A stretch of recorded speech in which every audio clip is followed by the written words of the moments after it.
Charlotte Rose is here, come up from London today to speak to us about sexual liberty and personal freedom. So if we can have a round of applause to Charlotte.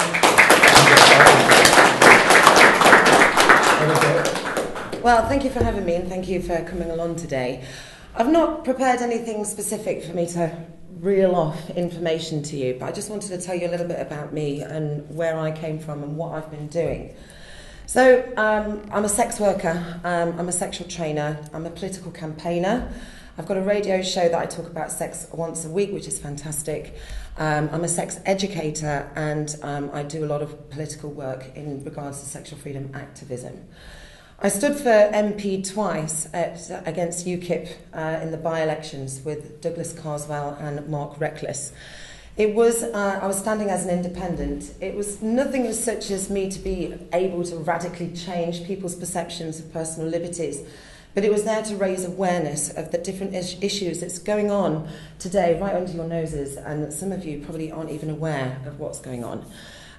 Just to give you an example of this, last year on the 1st of December, 12 unelected MPs sat in a room in Parliament and made an amendment to an existing law to state certain activities can no longer be produced under R18 material. And those certain activities are deemed as very sexist in regards to what they are. I won't tell you what they are individually, but I will give them to you once the cameras are not rolling. These laws, this amendment was done under your nose, without your knowledge, without public debate. And things like this are going on all the time when it comes to your personal liberties.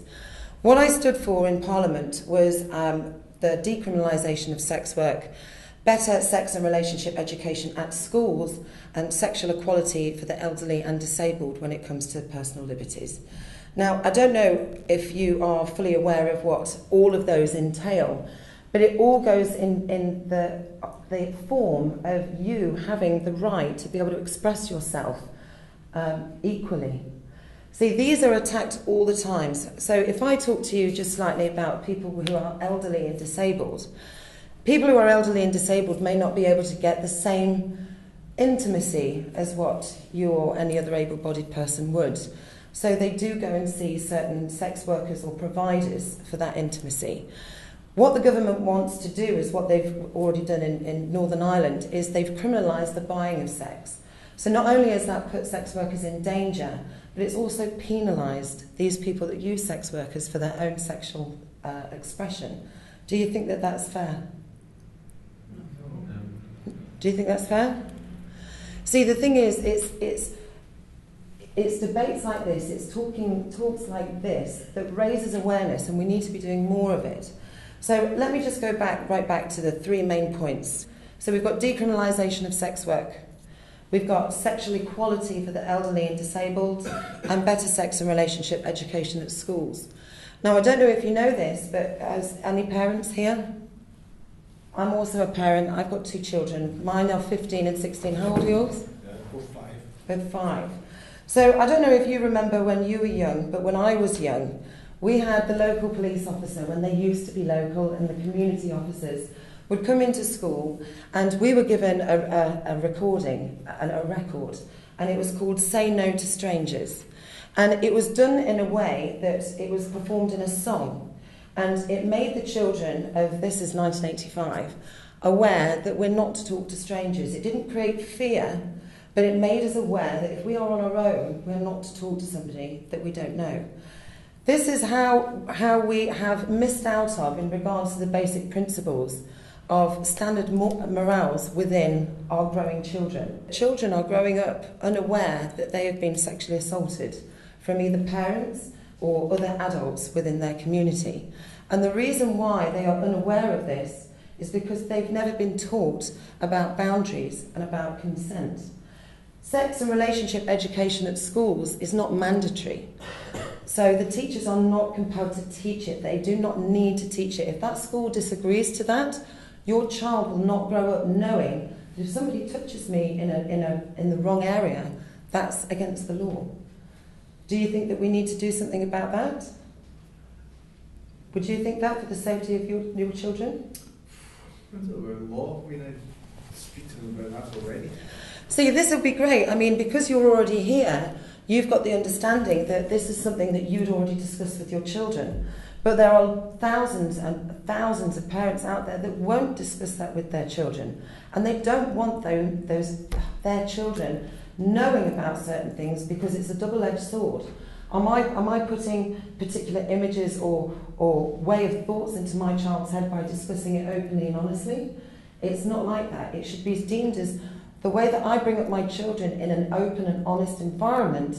They will be able to make their decisions of the way that they progress themselves forward, not the dictatorship of what we're going through at the moment when it comes to sexual expression. See, on the 1st of December, these particular laws were made amendment to R18 material. Now, R18 material is marked through ADVOD, or the BBFC, which declares what material is deemed suitable for certain age groups.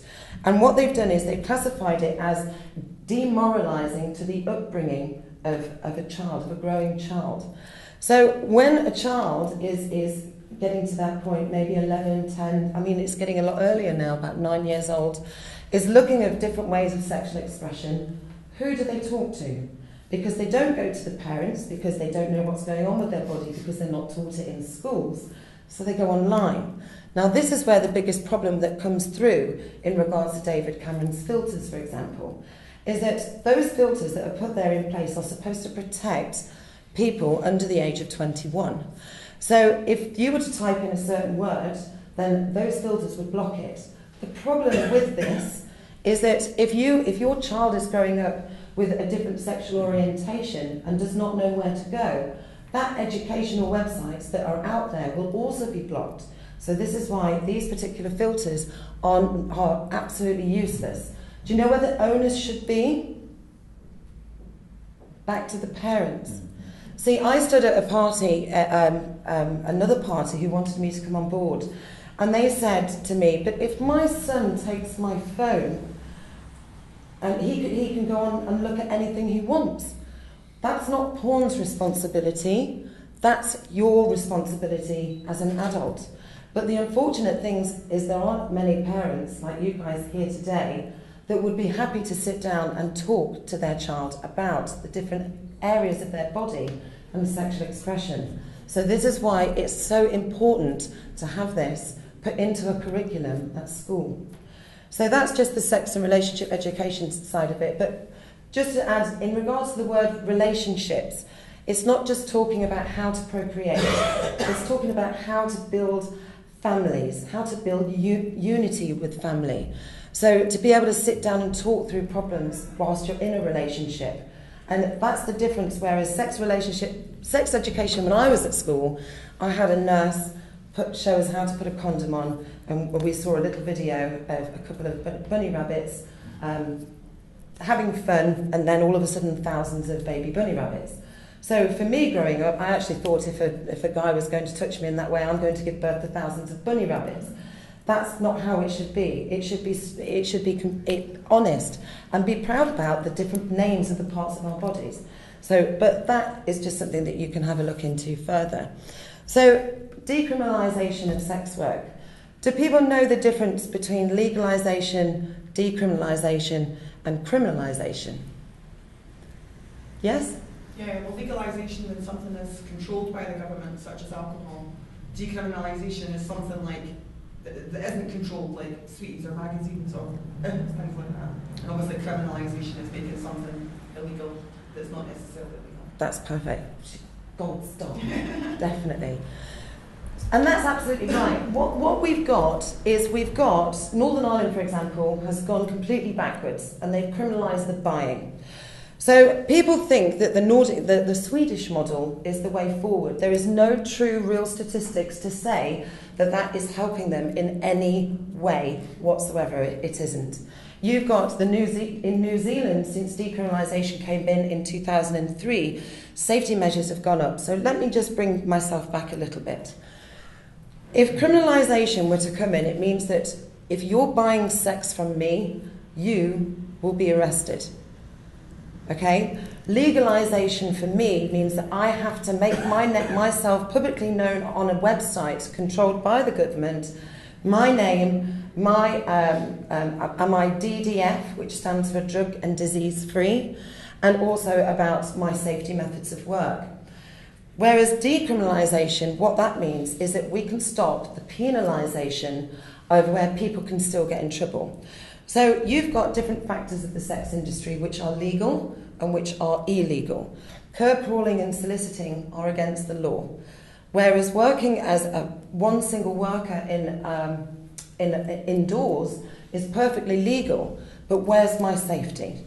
So you guys can go to work every day with your fellow colleagues, knowing that if there's a problem, you've got somebody there to count on. Me as a sex worker, I can't do that. I have to work alone, otherwise it's deemed as a brothel and I am breaking the law. One of the things that you guys have here in Scotland is another form of that law that states for coercion. So if I've got an 18-year-old son who is unable to pay his way and he is living under my roof, under my earnings, he will be arrested and taken to prison for living off immoral earnings under the coercion law that you have here in Scotland. We don't have that in England. But this is something that is going through at the moment with one of your MPs, which we'll go through the details at the end. What criminalisation would do is it would push prostitution further underground. See, you've got different categories. We call it whorearchy in the industry. Is that as a sex worker, I am an equal sex worker to any other class. I'm not above, I'm not below, we're all equal. So you've got a street worker. Street workers are one of the biggest, most marginalised of the industry when it comes to prostitution. They are splashed out on the media of being drug addicts, to being victims, to be trafficked. Now, I'm not going to say that that doesn't happen, because it does happen. And it's not an equilibrium. There is no true statistics to tell you who is and who isn't, but I'm not going to say that it doesn't happen, because it does. I do my work out of choice, but there are other sex workers that don't do it out of choice. What we're looking at today is about giving that right, that human right, one to earn, but to also be safe at work. So a street worker, for example, which is against the law, once criminalisation comes in, they have not got that safety measure of being able to judge and assess the situation before getting into that car. Normally, when a sex worker approaches a car, they can look in the back, see if there's just him on his own. They can assess whether he's been drinking, see if there's any deadly weapons. They can't do that now. What they have to do is get in the car and then go somewhere away from society, away from people, in the dark, to be able to then exchange what's going to be happening. See, the problem with this is that not only are you putting that sex worker at further risk, you're jeopardising their sexual health, their physical health, you're creating poverty. See, the biggest factor of if you were to classify anybody as a pimp, do people understand the definition of a pimp?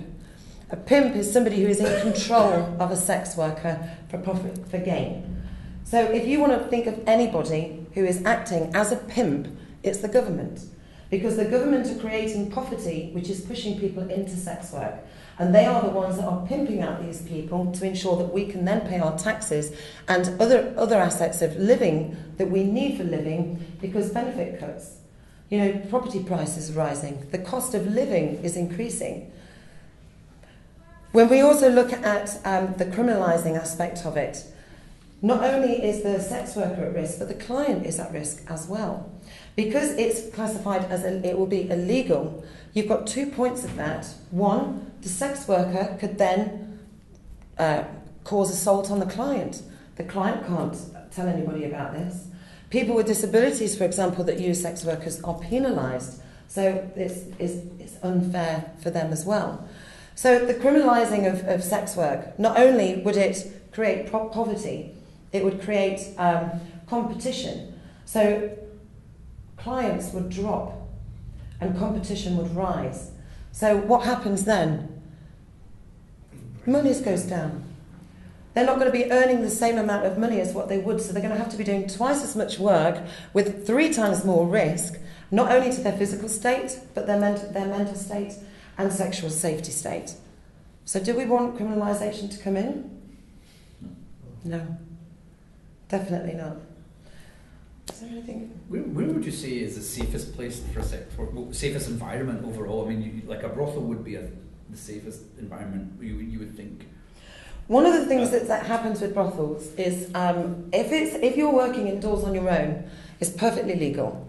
The minute I work with a friend, that's when it's deemed as a brothel, which is against the law. What we're trying to do, and what the Reformed Scottish Bill Act that's happening here at the moment, I think there's about 8 more days on the voting for this, so as soon as you've left here tonight, please go online and look that up and try and spread the word for that, because that's really, really important. Is that we're trying to make, and I've got to try and remember the definition, I call them SOOBs, they're SOOBs, which is, I'll have to come back to what that means in a moment.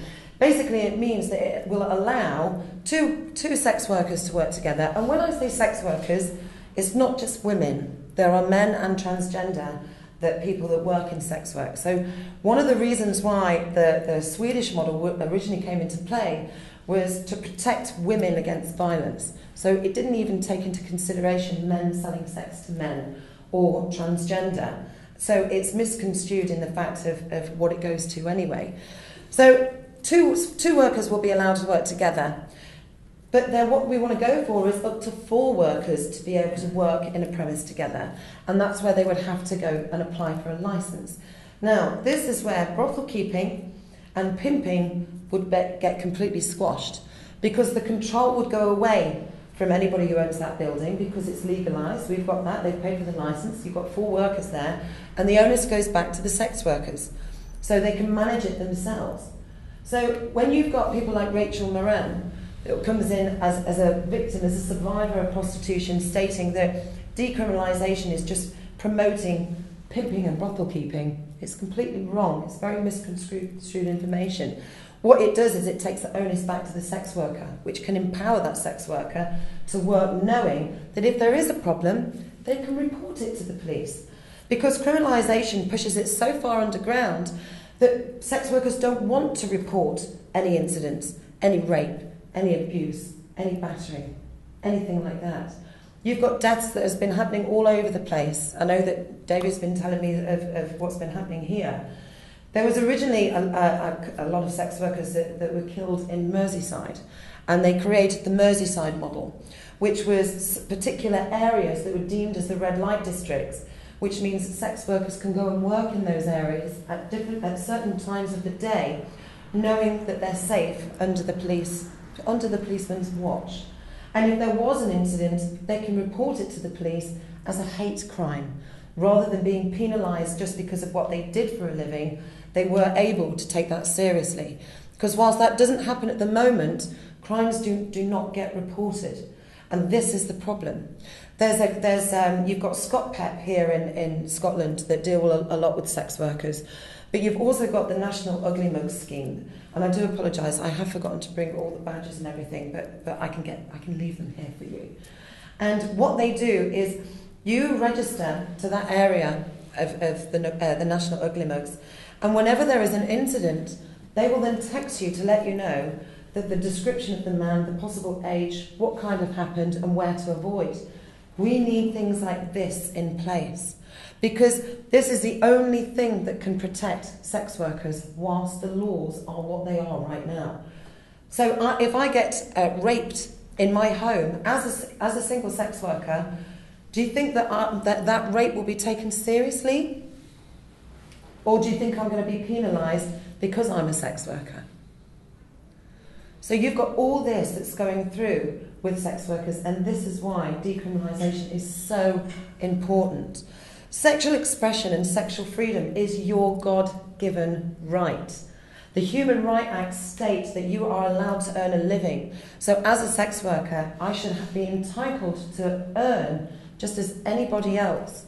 Just because of my choice of job does not mean that I should be penalised for it.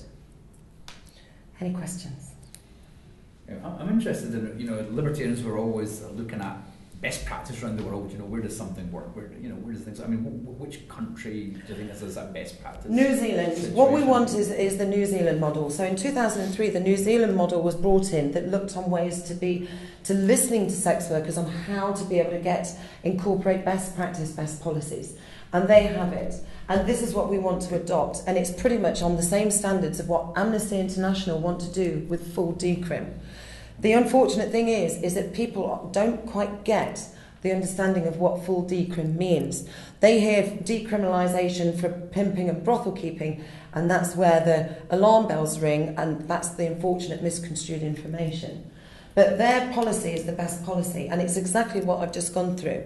It means that sex workers on the streets have certain areas that they can go to, they're protected, they're listened to, they're looked after.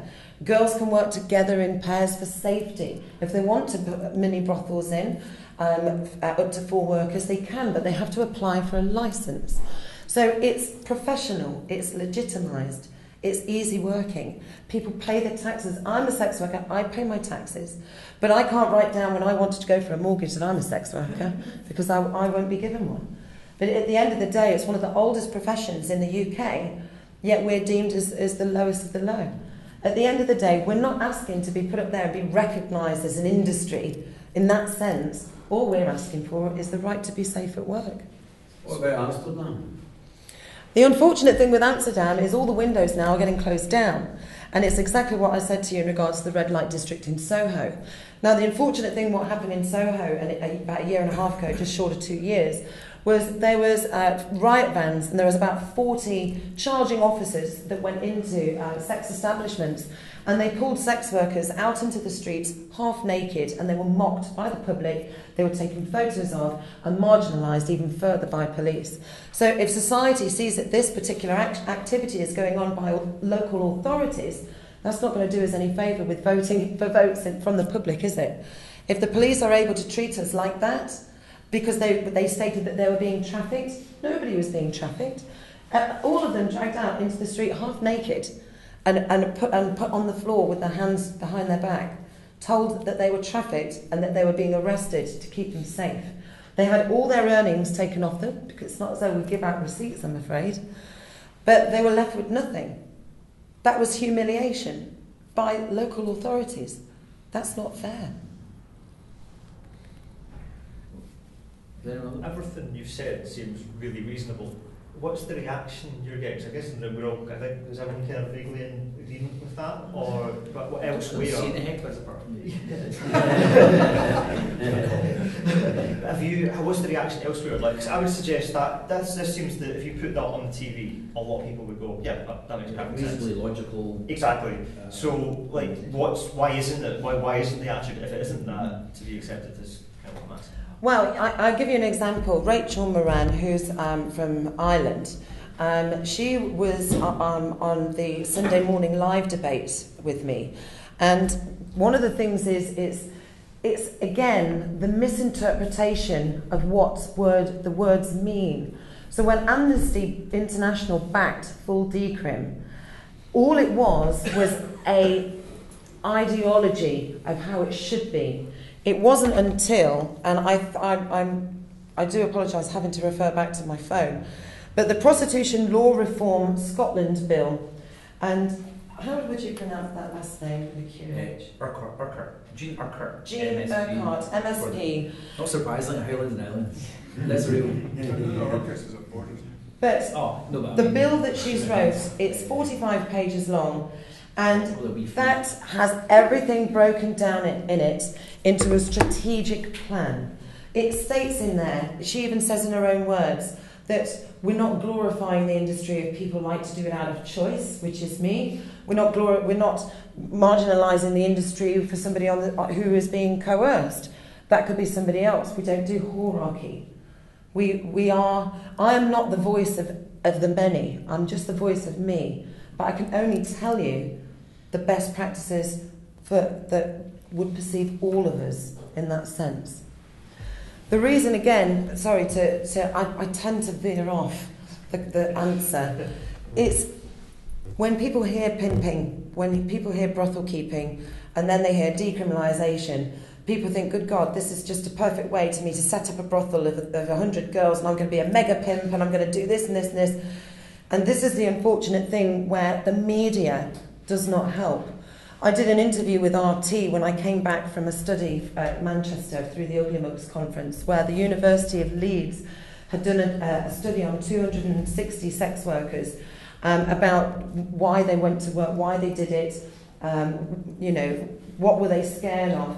The biggest thing of why they chose to do it was flexibility. So you've got students, you've got mothers, single mothers, that may have to do it to top up because of the poverty that they're being forced into by the government through benefit cuts and things like that. When we're looking at when I did this interview, I did it on Skype, and behind me, the unfortunate thing was, I wasn't able to actually see what was being presented behind me. And they had sex workers on the streets. This is what the media has created, society's perception of sex workers, that we all work on the street, we're all addicted to drugs or drink, and we're all being forced or trafficked. Yes, it does happen, but then it doesn't happen as well. You've got different flip sides of any industry. You've got the good side. You've got the good side of banking, and then you've got bankers that are wankers. You know. But is that a slogan? It is now. But it's not that. It's not the fact that, you know, if somebody is addicted to drugs and that's why they do it, that's their choice of why they're doing it. We're not looking at that. We're not looking at why we got into it.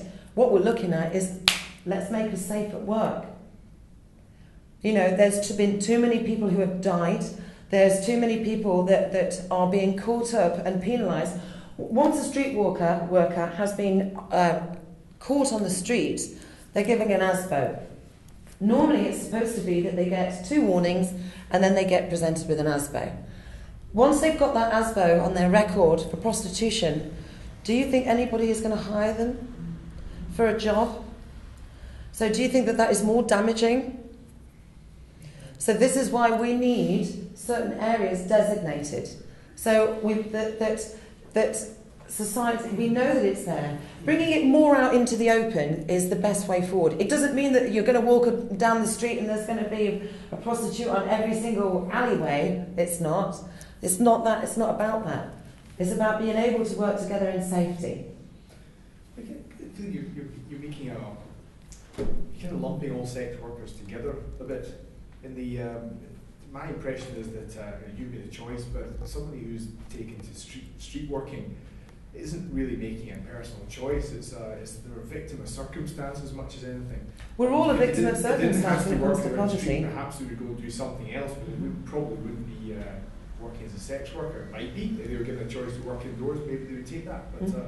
But maybe there's the law that you just talked about, which is going to affect disabled customers, is probably didn't have them in mind when it was drafted. It was more about what do we do about the coercion angle, which will certainly affect a proportion of sex workers. But, I think it's a little bit too easy to lump everyone together. Why should somebody not who's been forced into it be illegal? What difference does it make, the fact that they're forced into it or chosen to go into it? What difference does it make? It's about safety. You're talking about a case about whether it should be illegal or not. Oh, all the laws that state in regards to coercion and trafficking will still remain stronger than ever. That's not what decriminalisation will do. It won't allow, okay, yeah, get this boat of 20 workers on that street. It's not about that. Those laws will probably be even stronger once the decriminalisation comes in. Because once decriminalisation comes in, if you are being trafficked, now you can tell the police that you're being trafficked.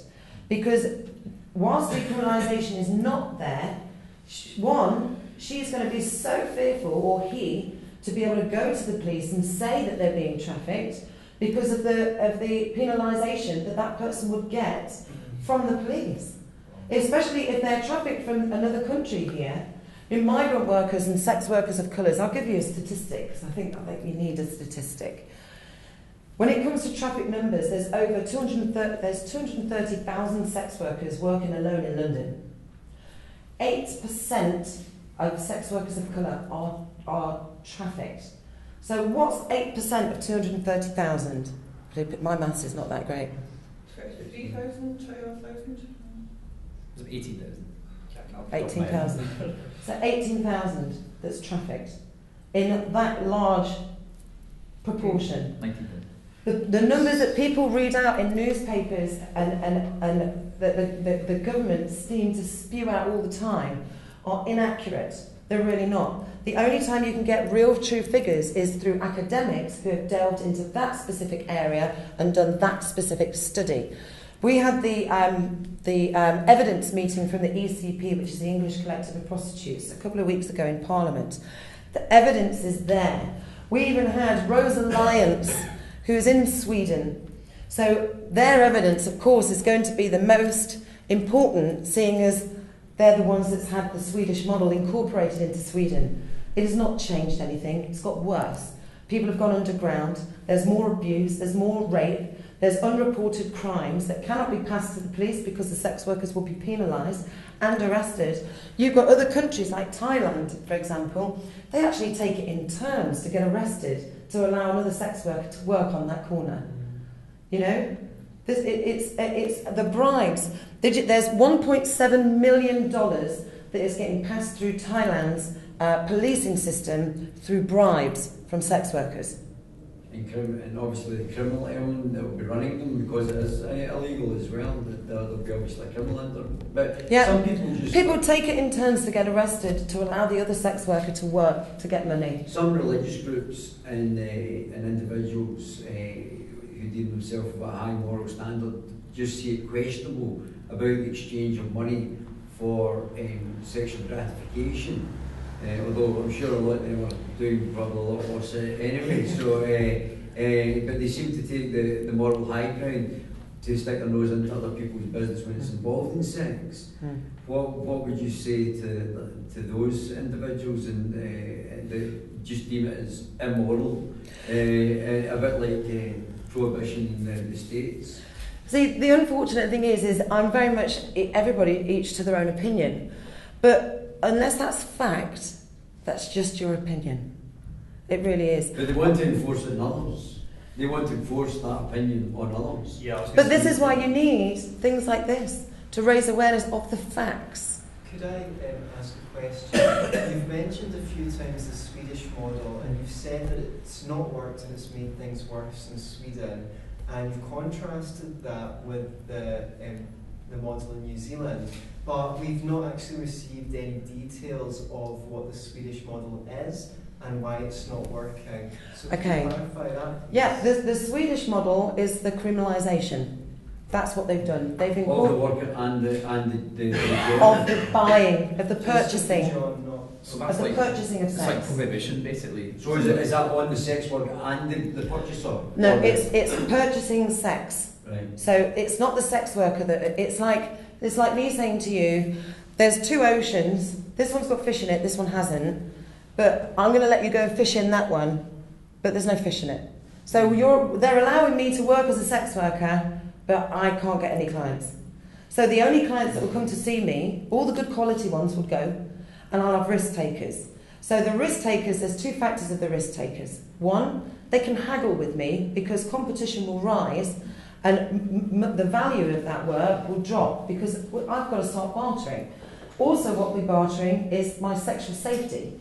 So using a condom or not, you've got sex workers that will use condoms, you've got sex workers that won't use condoms, each to their own. But the fact is, if somebody does, then and that client doesn't want them to do that, and that's the only client they've got through their door that day, what choice is that person going to have? So when you look at it in regards to who's creating poverty, who's creating the contraction of STIs and the unhealthy factor of it, anybody who puts this law in is doing that. Just quickly, I mean, it seems a very naive law. I don't understand it. Surely it's very easy to get around. Like, so you could have a packet of pens that you would, people would say, here's 50 euros for this pen, and then that's a completely legitimate way to get around to that law, wouldn't surely? But they can get you through advertising. So if I'm advertising on a particular site, then they'll know that I'm advertising. Right. If I advertise I'm doing 2 girl appointments, then I'm breaking the law. So I've come to your fabulous city this evening, and I want to go and do work tomorrow, because I don't know the area, I've got no knowledge of roads, I've got no knowledge of what areas to avoid, I've got no phone numbers for this area of any dodgy or time-wasted people. This law is what puts me at risk. I am in danger because of this law. And it's not the fact that I want you to feel sorry for me. I don't. I want you to help me be safe at work. Because whether we've been forced into it, coerced into it, out of choice, it doesn't matter. We have the right to be safe at work. One of the things that I wanted to mention that I don't know if I did, is when we talk about coercion, one of the things that I wasn't even aware of that you have here in Scotland is you have a law that states that under coercion, if you were a sex worker and you're as you're a sex worker, as soon as if your children become 18 and they still need your financial support, your children will be arrested under coercion because they're aware, even if they're not aware of where the money's come from, they can be put in prison from living off immoral earnings because of what you choose to do for a living. And that's under the Coercion Act that you have at the moment in place in Scotland. Does that apply to all? Like, presumably if your parent breaks the law in any capacity, or is that unique to this? If they're a single worker, then it's fine. So they can earn the money, but if they're paying for you, yes, then you can be put in prison for under coercion. Has that ever happened? I don't know. thought existed, probably not. Yes. I've got a question about what you're advocating in terms of this like a particular area where it's completely sort of legalized. Well, not New Zealand. Sorry, decriminalized. New Zealand. Right. So what doesn't make sense to me about that is how can something be moral in this area and immoral in this area?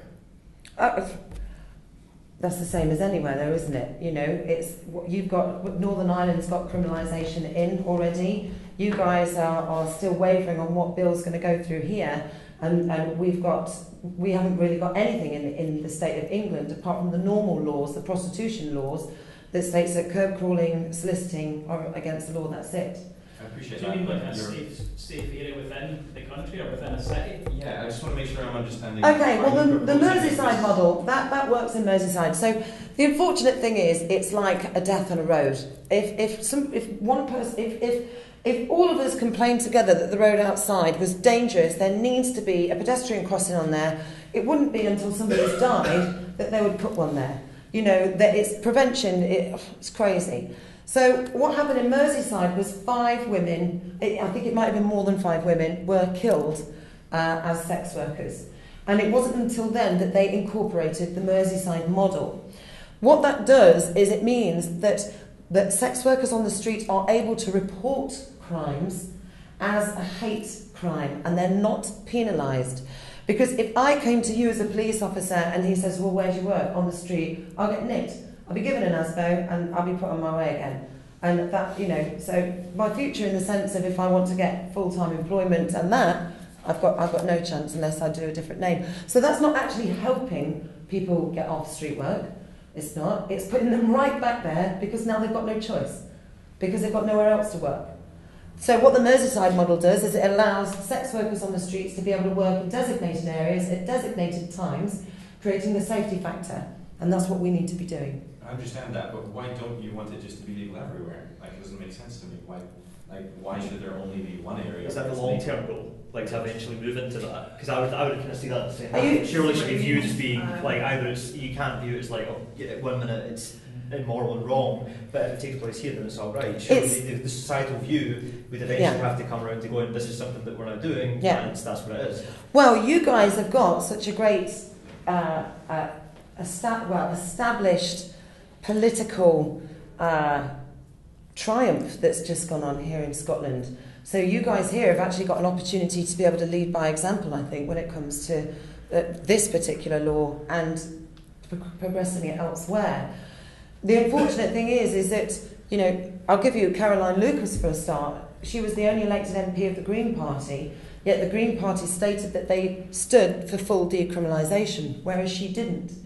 And when I emailed them and said why, the email I got back from their policy manager was that they don't whip all of their candidates into the follow-up of the party's politics. So I thought, well, hang on a minute, if you've got somebody that's representing the Green Party but doesn't believe in your policies, that doesn't mean very much, does it? Luckily enough, she's now come around and she's full support of decrim, which is brilliant, of course. But A green libertarian, that's good.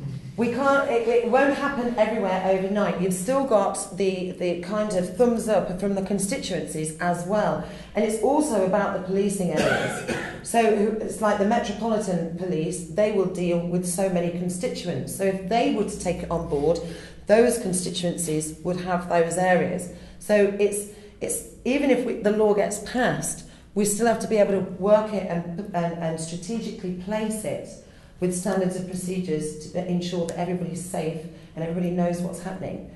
So you might get some areas that may not agree to have it, but that's fine, because all we need to do is go where it is okay. At the moment, I don't really want to move to New Zealand. It might seem nice, but... Charlotte, I've got a few points. The first one that I think David mentioned about religious morality, I don't actually think it's as much to do with religious morality. Now, it might have been 30, 40, 50 years ago. I think it's more to do with women believe that there is oppression in prostitution and therefore there's coercion, and men are just fucking hypocrites, right? Because they, like, I've got 2 daughters. I don't want my daughters to be sex workers, but I don't care if anybody else's daughters are sex workers. And that mindset of men is that, yeah, they don't mind sleeping with people, but they don't want their wives or their sisters or their daughters being it.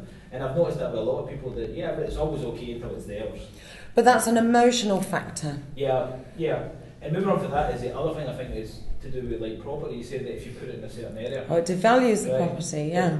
Opposed Well, to this is it, devaluing you know, property, of course. that's problematic as well. But you've got to look at it in the sense of, if it's already going on in that area, why not have it controlled and organised, then sporadic and all over the place? Like the red light district. Exactly. Well, see, the thing is that I don't. I mean, to me, I don't care what people do, right? Really. Well, this is why you're a libertarian. Yeah, but when it comes to the property issue, if you open up a house next door to my house in Bearsday, and I'm like, hey, hold on a minute, I don't mind if you open up this fucking house, but not my house, right? Because my property value just went down. But so the thing is, though, you're looking at it in the wrong way. Because you're aware of it's there, then yes, fine. But the majority of you could probably be living next door to a sex worker and you wouldn't know. Yeah.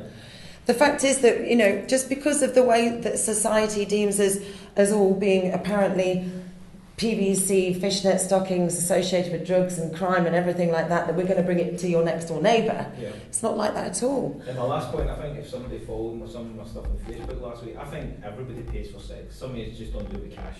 Mm-hmm. You know, so if you're a married man like 17 years, as you say, you give presents, you wash dishes, you do stuff because you're looking to manipulate away, and that's how everyone It's an exchange of services, it's yeah. an exchange of time and services for money. Mm-hmm. Right? It's the old, as you say, it's the oldest tradition. So who really cares at the end of the day? I don't think most people in Scotland outside the religious nutcases, you know, actually really care. But again, it's always about, you know, what about the children? It's always about the victim. Yeah. That's what the papers, and that's what they get. They get that emotional twist in the sense of the victim. Do you know, once you take that aspect away, if decriminalisation comes in, how many are actually victims? Because they're empowered to be able to do what they want to do in the right way that they want to do it, in a safety way that they want to do it, and with no pressure. They can get out if they want to. Of course. Well, no, actually, unfortunately, some people can't get out now. They wouldn't be able to get a full-time job because they've got an ASBO written on their records. That's You know? a societal perception thing again, because even if this was all decriminalised, again, that would be on your CV. Your CV's occupation was this, and I've moved into this. Okay. And that has to change, because obviously as an employer, if the mentality at the moment is not employing these people, Cultural issue. cultural issue. Because I was also thinking as well that you said right at the start, if we just had it as, I think you just said brothel, but it was the idea of having a kind of some in the same way a strip club would work. In the rather than having people kind of wandering the streets, because I was thinking if the societal views be legal, so decriminalise this completely, but if everyone's walking the street everywhere, I mean, I get annoyed when folk come up, you know, bucking me for charity, going, hey, can you give me this, can you do that? That might get a bit annoying after a while. Mm. If there's a set. And the same way the strip clubs operate, this is what this establishment offers in that area. I don't see why that is a problem. And that's the part, I don't understand why, as you say, apart from the religious nutcase, anyone would have an issue with something that to me would just seem... Because you're putting them into a safer environment, you know. So yes, if you're allowing sex workers to be able to work together for safety, it could, I won't say it will or would, it could take people off the streets for safety, which is brilliant. Yeah. But let me just talk about strip clubs for you. Strip clubs, there is no right to a stripper or a dancer in a strip club. There's nothing. It's very, very difficult for you to be able to get a license to open a premise for a strip club. And so the prices for those licenses are very, very steep. What the owner does for this is they charge the girls just to be there. They then take a percentage of their monies, which is normally between 30 to 40% of any monies earned. So by the time that person is paid for childcare, a taxi home, the door, and their percent, they've probably done a 12-hour shift for about £20, 20 quid. And there is no law to state in regards to bad work, to bad business or bad managing when it comes to strip clubs. So this is something that needs to be looked at as well. And I think that once decrim comes in, then that would be a great way forward to help dancers as well. But one of the things that you kind of brought a twist at, the pair of you together, was the way that society looks at sex workers. So you've had the two cases at the moment with War Machine. You know War Machine, the MMA fighter in England. He was dating a porn actress and raped her and beat her. And his justification was that because she's a porn star. And he did Twitter or something, didn't he? Yeah. Some kind of crazy. But that could have been Storia and James Dean as well, because there's been two stories that go out. But the fact is that it's exactly the same when it comes to sex workers and rape. Do you know, I don't have any true statistics to be able to give to you, but I can assure you that any recorded complaint of rape to a conviction is not here, it's down here, because of the choice of work. A couple of questions. First of all, have you ever heard any compelling arguments or evidence against decriminalisation that gave you pause for thought? And if so, how did you respond to them? And the other question... Oh, give me one at a time. So, the answer is no, because a couple of weeks ago in Parliament, through the ECP, we had a huge collective of evidence from people all the way around the world that came with evidence of what's happening because of these laws and what would happen if these laws were in place. And all the evidence is out there and available for you to see. This is what makes it's hypocritical in the sense that the police have all the evidence to state why it should be put into place, but they don't give it to you. The only place that you can get that evidence, you can go onto the ECP, which is the English Collective of Prostitutes website. There'll be a link on there that you can actually watch the whole video of the gathering of evidence. And they've been doing this over 2 years. So like Amnesty International did not make this decision to decriminalise sex work overnight. It took 2 years of speaking with sex workers, police authorities, rape organisations in different countries. It's through solid evidence why decrim is the best way forward. Excellent. The other question I had was, you've obviously come out strongly in favour of decriminalisation. You mentioned the other alternatives being criminalisation and legalisation. Now, you're not advocating for legalisation, but you haven't explained why to us, so we'd really like to hear that. So what legalisation would mean is that every sex worker, no matter where they are, would have to be then put their birth names into a government computer, and they would have all their details available to the public. They would have to purchase a licence to be able to be a sex worker, which gets given to the government, so they're profiting from prostitution, which is quite hypocritical in the sense anyway. But you would have to use condoms and have sexual tests put up on a public website for everybody to see. Now, sex workers have entirely their own choice whether they offer unprotected services or not. They should not be dictated whether that they have to. See, one of the things that you've just reminded me is in regards to brothel keeping and the law with brothel keeping. A lot of police used condoms as evidence to go against and to prosecute brothel owners and also sex workers. So what happens is a lot of sex workers have stopped using them. So that increases HIV, STIs, unwanted pregnancies if they're not on the pill. But this is very, very damaging. But you just reminded me of that, so thank you. Thank you. Just to sort of carry on from what Anthony was saying and what Scott was saying as well, what I can say is, okay, legalisation is government regulated. Means that you're going to be, and so it limits the choice for both sides. So that's something I disagree with. So I'm on your side on the decriminalisation. But let's look at, what I want to look at is how we, from a policy point of view as well, how do we get rid of the criminality element in that business? I'm just trying to think, like, let's imagine I was a brutal pimp from Ukraine and I had a house in somewhere, and I kept getting these girls in every now and again. Let's imagine that. Now the law goes through, it's decriminalised. Mm-hmm. What's going to change? Then the sex workers are able to go to the police and report it, okay. And the police have to take action, okay, against that person rather than penalising the sex worker. Now, what law is the pimp breaking in that respect? Apart from stealing the money from the women, I guess. I mean, is that? We're just saying, what's the process legally? Well, once decriminalisation comes in, pimping and brothel keeping, in that sense, they wouldn't be there. Okay. They'd be classified as a manager. But the problem is that when sex workers know of people that are being trafficked, yeah, they can't say anything out of fear for that sex worker. So it brings it out in the open, and it gets the gangster element out of it. I mean, it seems a very sort of right now we're in the Chicago in the 1930s situation with prohibition, and then you bring it into, it's like, yeah, you can go to the pub now, it's okay, and when I buy a pint of beer, I pretty much know what quality that beer is going. It's this kind of same connotation, isn't it? So that's so from a policy point of view, we should be really looking at sex work from the same point of view as getting rid of prohibition from alcohol in the 30s. See, you look at the sense of what's damaging. You look at when people try to associate that just sex work is partnered with crime and drugs. You've got drugs that's partnered with crime and other things. Then you've got crime that's partnered with gambling. Then you've got sexual violence that's associated with drinking. There's bad elements of everything mixed in with elements. It's just that society has been given this bravado of what we're supposed to be. Maybe I should have walked through the door in PVC thigh-length boots and fishnet stockings with my boobs out and a couple of condoms hanging out of my top.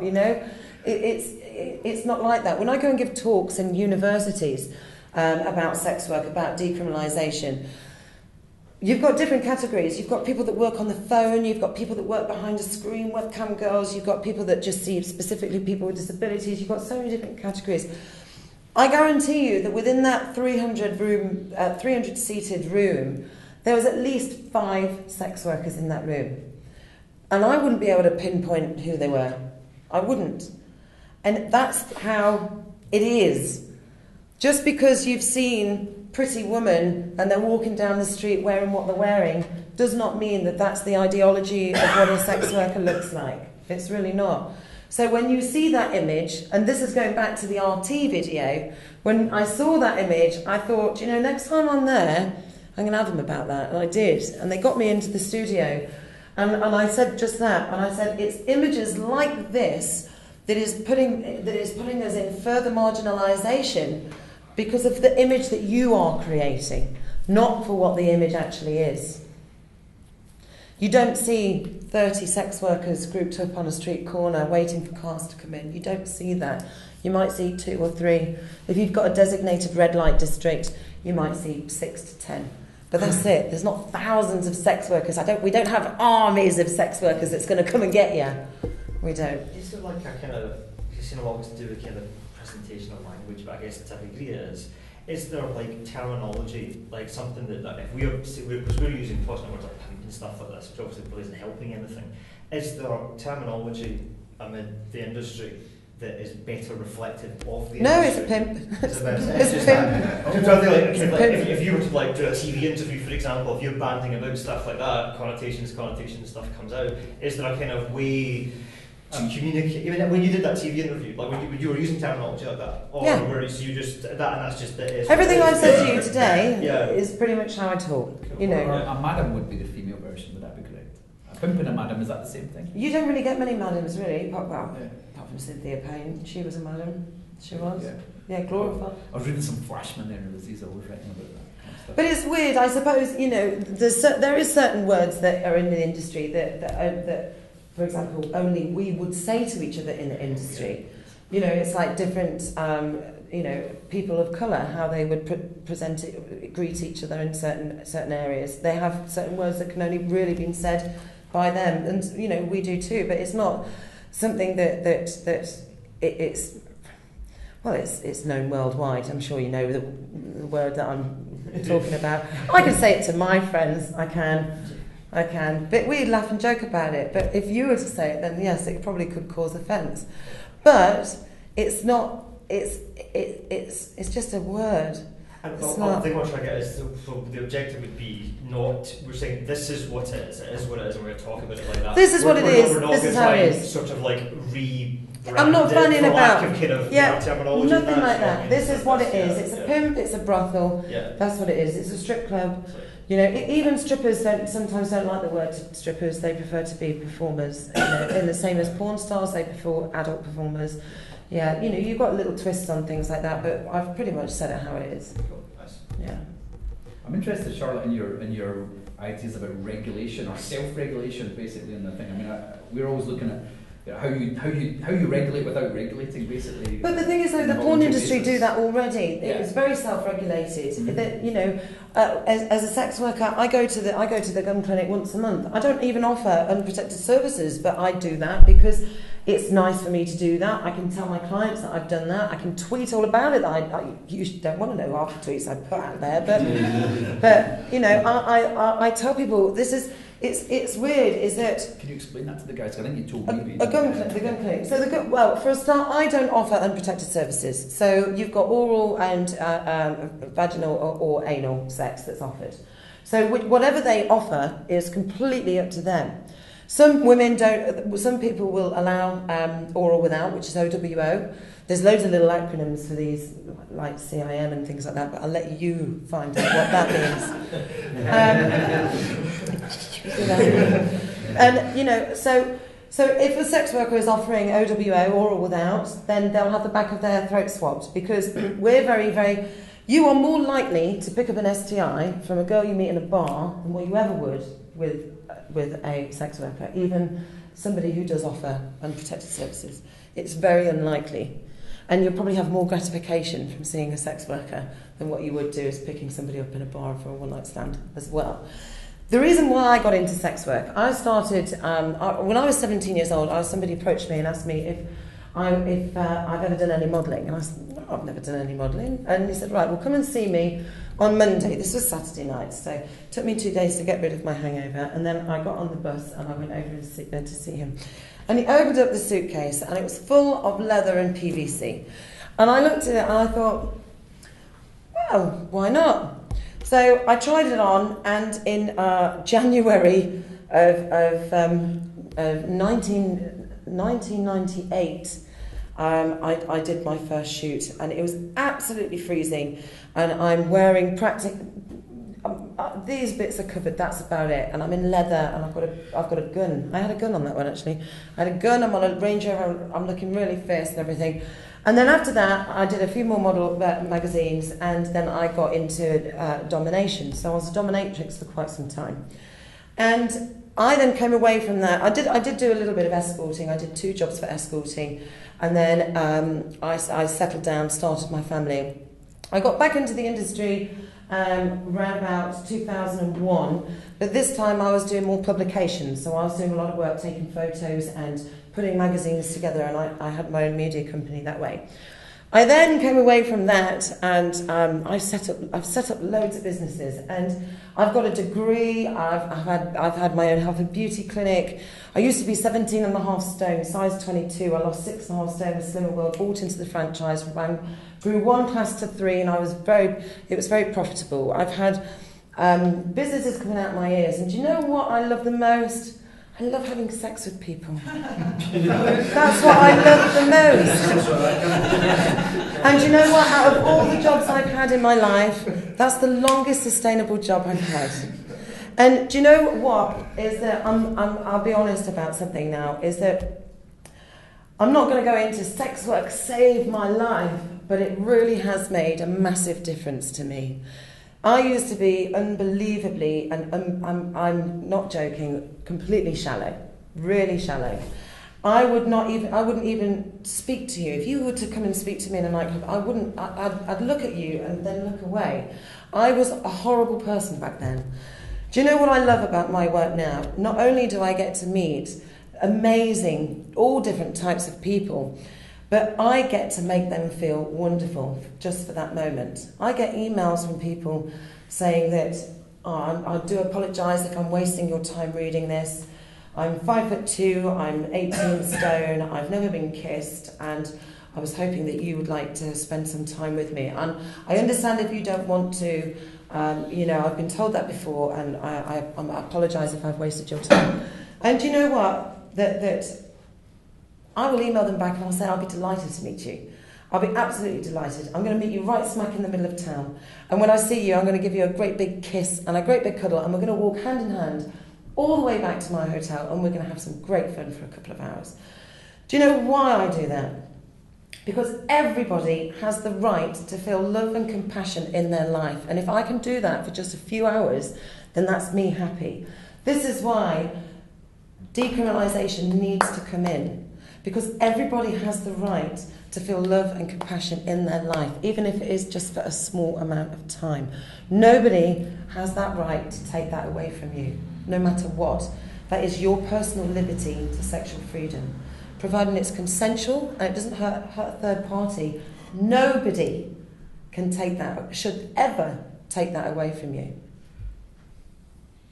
Okay, any more questions? I think everybody here is actually in agreement with you. I'm trying to think of any devil's advocate kind of questions that might. I think what opposition do you get to what you said earlier? I'm trying to think what opposition do we get to this, because it seems to me, number one, victimless crime, and which means to me no crime.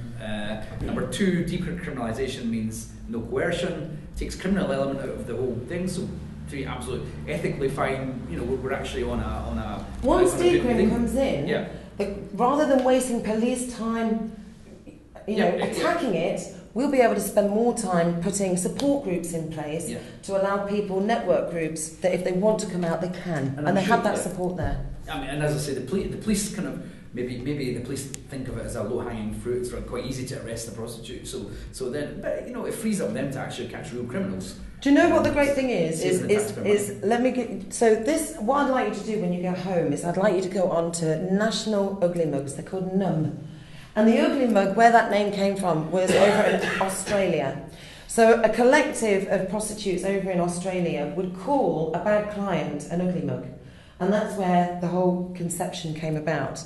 And it's about reporting criminal acts of either abuse, rape, danger, to a network, a collective of prostitutes, to be able to share that information. And this is what National Ugly Mugs do. National Ugly Mugs gets a great response for financial funding from the police, which is brilliant, because we're there doing a job. They know, that the police know that we need protection, but it's the law that's stopping them from doing it. Do policemen just tend to turn a blind eye generally? See, the police used to turn it. It's a shame that I don't know how to get this working, because I could show you a video that I did for the Daily Politics about brothels. They will turn a blind eye. They always have turned a blind eye until somebody makes a complaint. Now, as soon as somebody makes a complaint, that's when they have to follow through. Okay. So to me, the objections are really just sort of emotional. There's no logical. I can't see it's objections. Very emotional. Every time it's taken in, it's always had the finger pointed as violence towards women, not sex workers as a whole. Violence towards women. The emotional damaging factor that it does to a woman, still the woman's side of it, not male to male or transgender or either or. But it's always about a religious view, an emotional view, when that's not even part of it. Yeah. Do you think, Charlotte, that a lot of maybe I just walk in weird circles, but the majority of people I know from... I didn't cut what... I think I just walk in weird circles of people. Because the majority of people I know from all different backgrounds, from different ages, they have the same opinion probably as prostitution, as you were saying about it's drugs. that they have an automatic emotive reaction to it until you give them the facts and figures, and then they say, yeah, that makes sense, I don't see why that's a problem.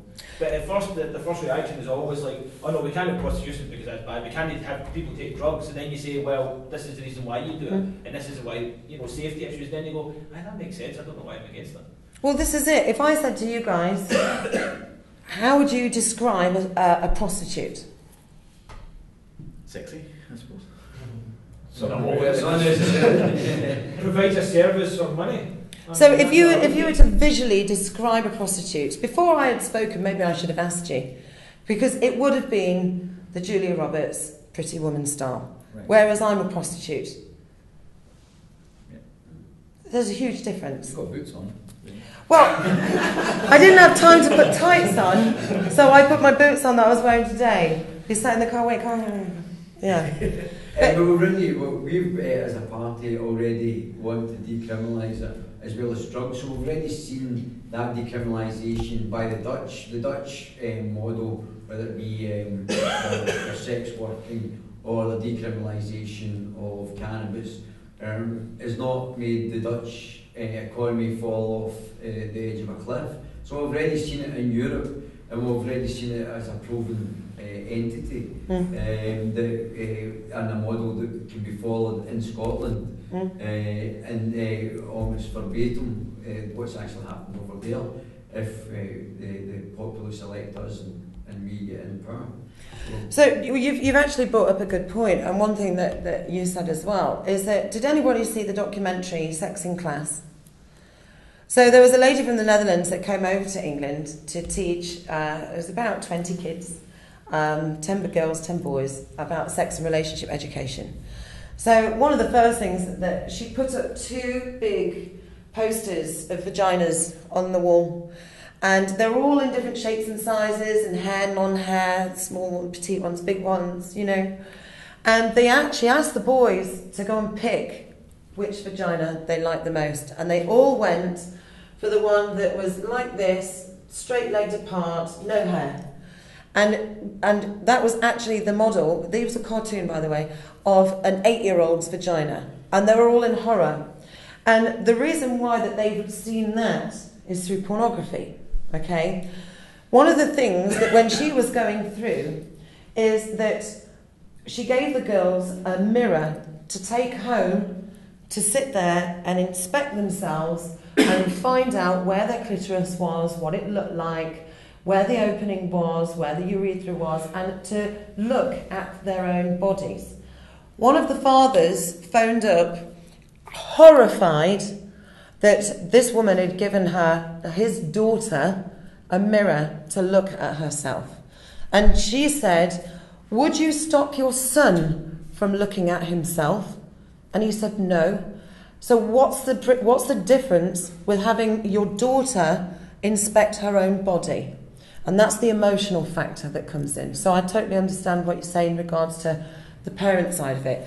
I get asked the question all the time. You've got a daughter, my daughter's 15, my son is 16, my whole family know exactly what I do for a living. And they say to me, "Well, what happens if your daughter wanted to do it?" I said, "Well, she doesn't want to do it." I said, "Yes, well, you're going to say that." And I said, "Well, I even asked her on air." And she says, "No, I want to be an architect." And he says, "Oh, yeah, you've programmed her to say that." And I said, "Do you know, the way I am, providing my daughter is safe and I can educate her into how to do this role properly, professionally and safely, I'm not concerned with what she does for a living. I'm not concerned with the choice that she makes. I will support my children no matter what decision they make. I may not agree to it, but I will still be the supporting parent that I should be." And I can't remember what else I was going to say. I want to go back to that bit where you were talking about women. That's really common amongst women that haven't seen their own vaginas. And that's actually a health risk, because if there's anything changes down there, they don't know. A lot of women don't know. Same as boys. See, this is a great website for you to go and check out. It's called Love Your Balls. And did you know that the biggest people, the most common factor of how men find that they have testicular cancer is through their partners checking. And people, you should check when you're having a play. You should always check, But I'll give you a top tip, which is true. This is fact. If you get a pregnancy kit and you pee on that pregnancy kit, and if it comes up positive, that is a good indicator that you do have testicular cancer. So if you're a bit shy to go to a doctor's, there's one way forward for you. Little tip. Or you're pregnant. Or you're pregnant, that's it.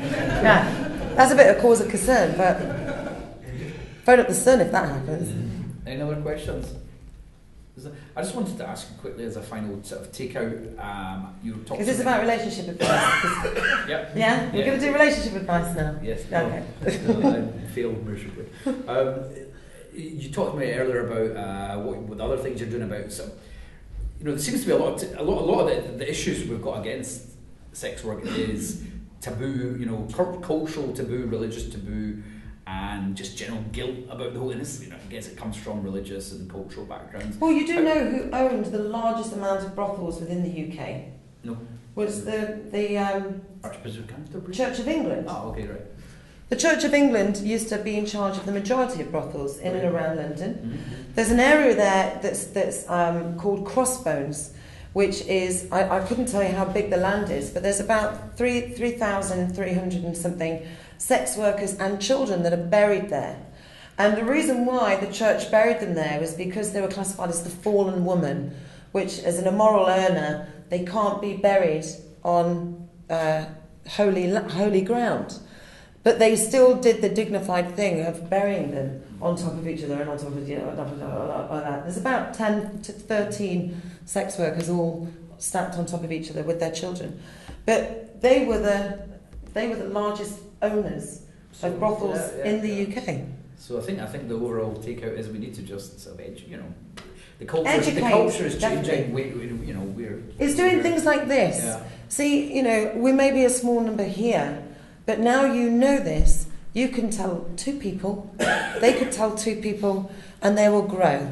Word of mouth is one of the biggest factors when it's growing. But the great thing is that you've got some facts, you've got some information that is fact. It's not misconstrued in any way. I'm not a horse, but it's come out my mouth. So you've got that there. Go home. Go on to the National Ugly Mug schemes. Go on Love Your Balls as well. Go on to the ECP, the English Collective of Prostitutes. Look at the information. Go on to Channel 4, On Demand, and look sex in class. And those are sort of the things that you will come across, that you will see. Sex and relationship education should be done in 3 steps, three stages.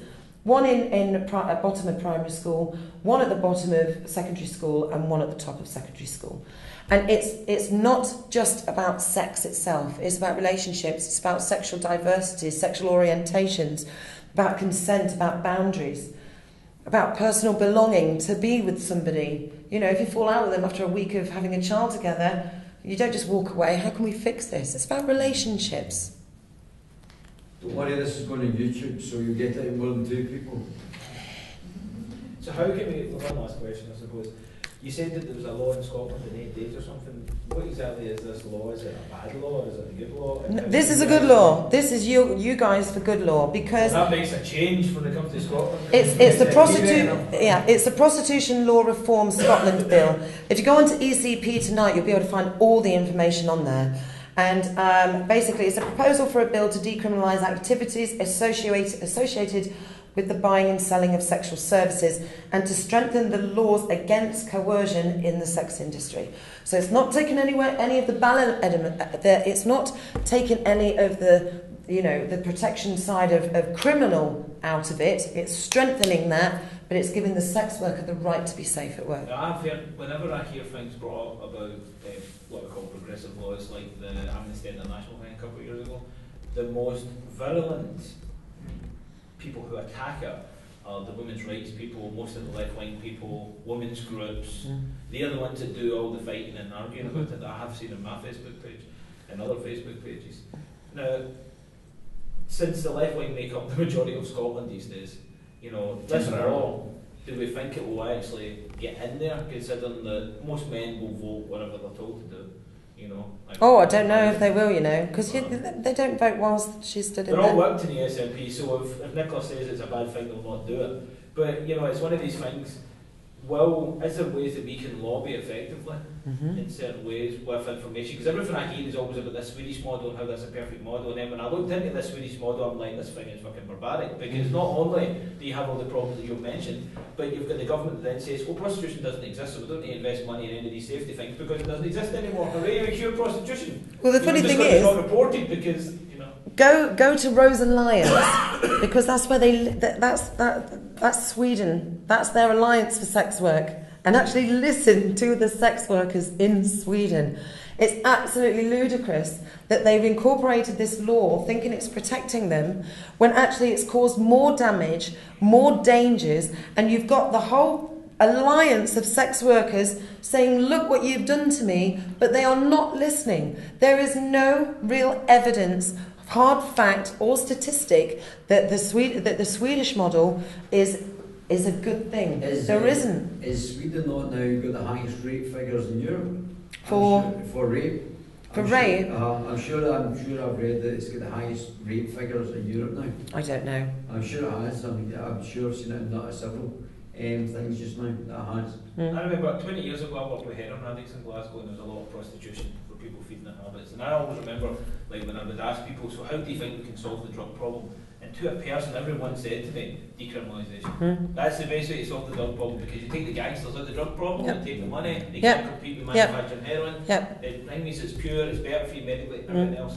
And it seems when it comes to prostitution, nobody asked the drug addicts back then how to solve drug problems. Nobody's asking the prostitution how to help when it comes to prostitution. Everybody else seems to know better about what everybody else should be doing. I mean, one of the things that you just said about rape is that there's a lady there called Pi, and she is the spokesperson for Rose Alliance over there. And she was at the evidence meeting at Parliament, and there is a large number of rape cases happening within sex workers. And the worst thing is that these rape attacks get reported to Rose Alliance, but because that model's in place, one, they don't want to tell the police about it because they're going to lose a client. So they will lie there and they will accept rape just to keep that client. That is what the Swedish model does.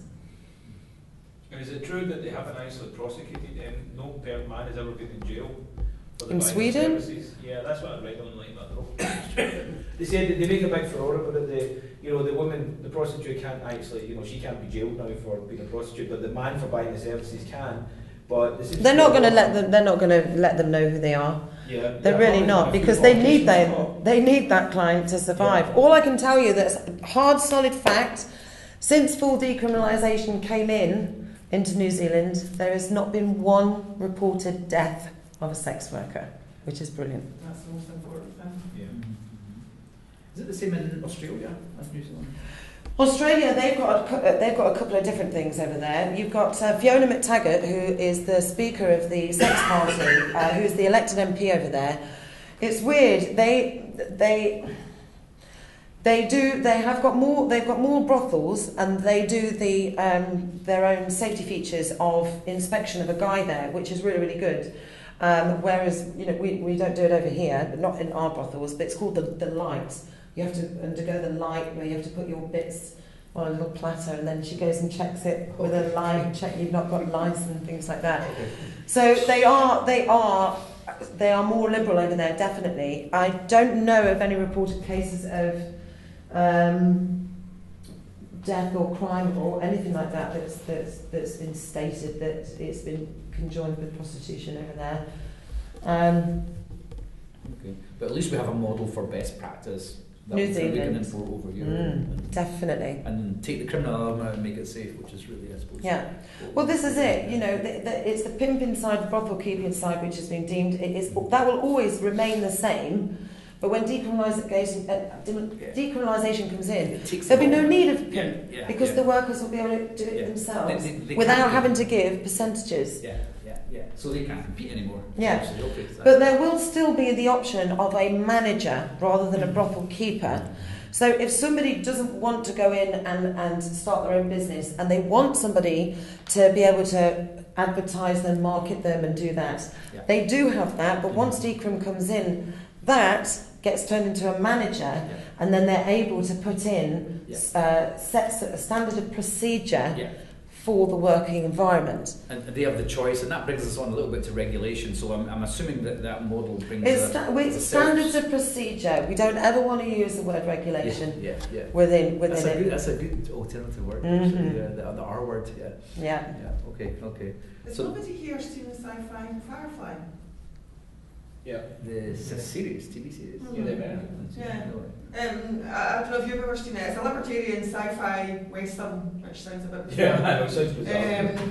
But in there, they have ladies who are called companions. Yes. And the companions are basically prostitutes. But they're actually considered as high regard in society. Well, this is what the courtesans were. In the early 1800s in Vienna, there was a lady called Francesca Franco, who was deemed one of the most sought-after courtesan in that era of that time. And the unfortunate thing was, the story is that she refused a younger boy who was a writer and a poet, and he then got so angry that he joined the church, and the church then deemed her as charging her with witchcraft, that she has bewitched all of these noble lords to part with their money and leave their wives. And the great thing was, it's a true story, that when she was stood in court and they were attacking her, the one person who was in love with her, who had spent time with her, it was her first love, stood up and asked the nobles to stand together to say that it wasn't witchcraft. It was her and herself. And he stood up, and then another noble lord stood up, and then another noble lord stood up. And I don't know how the religious levels go in the hierarchy, but you had the main guy in the top throne, and then you had his kind of, he is the one who does all the debating. He had the advisor, and the advisor was one of her clients.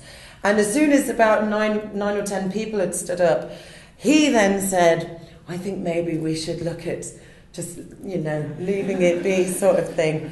And that went down, that story is a true story. There is a form of it called Dangerous Beauty on Netflix that you can watch that one. But I'll have a look at that one. Yeah, you should, because they've got a, I don't know if you call it, it's a regulated body. And if they get any hassle, they're out in space. If they get any hassle for a client, they report that back, and that person can never ever get business. Go another companion again. They get blacklisted. But I don't think that's. I'm not sure if they're regulated by the state or not, but they certainly are regulated amongst themselves. I think it only managed 2 series, but it's called Hung, and it's about a male prostitute who sets up a business, and he calls himself the happiness consultant. And that one's quite funny to watch. But I like that. Okay, guys, any final questions, and we can go off to the pub? Yes, pub. Okay, well, thanks, Charlotte, and No problem.